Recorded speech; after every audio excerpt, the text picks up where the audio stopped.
যখন কোরআন তেলাওয়াত করে ওদের গায়ের পশমগুলো দাঁড়িয়ে যায়।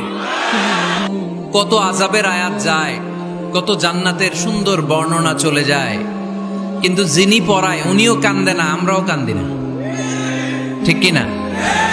ওনারও পশম দাঁড়ায় না, আমাদেরও পশম দাঁড়ায় না। বাট আরব বিশ্বে when they recite they got their goosebumps। তারা যখন কোরআন তেলাওয়াত করে ওদের গায়ের পশমগুলো দাঁড়িয়ে যায়।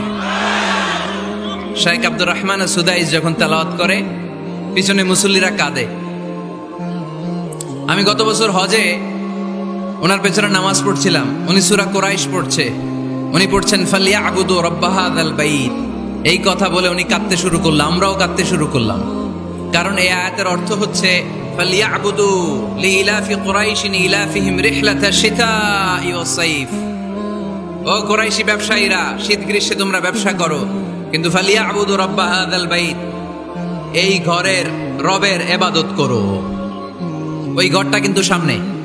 শাইখ আব্দুর রহমান সুদাইস যখন ইমামতি করতেছে তখন ওই আল্লাহর ঘরটা সামনে আছে না নাই? আপনারা টিভিতে দেখেন নাই?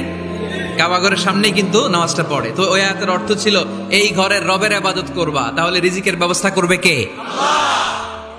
তো ওই ঘরের সামনে দাঁড়িয়ে উনি ইমাম, চোখের পানি উনি ধরে রাখতে পারে? ধরে রাখা সম্ভব না। এর কারণ অর্থ বুঝি। আমরা আজীবন পড়ি সুবহান রাব্বিয়াল আ'লা, এর অর্থটা যে কি কেউ জানে না, ঠিক কি না? তো চোখ দিয়ে পানি নামবে কেমনে? চাইনিজ ভাষা আমাদের কাছে যেরকম, কোরআনের তেলাওয়াত আমাদের কাছে অনেকটা এরকমই। চাইনিজ ভাষার অর্থ জানি না, কোরআনের আয়াতের অর্থ জানি, কিন্তু এই কথা বললে কি আল্লাহ আমাদেরকে ছাড়বে? No excuse will be granted that day. সেদিন আল্লাহ কোনো এক্সকিউজ গ্রহণ করবে না। অনেক হিন্দু মুসলমান হয়, এরপরে তারা কোরআন বোঝে, আল্লাহ বলবে হিন্দু হয়ে পারলো, তুই পারলি না কেন? জোরে বলেন ঠিক কিনা? এজন্য অর্থ বোঝার চেষ্টা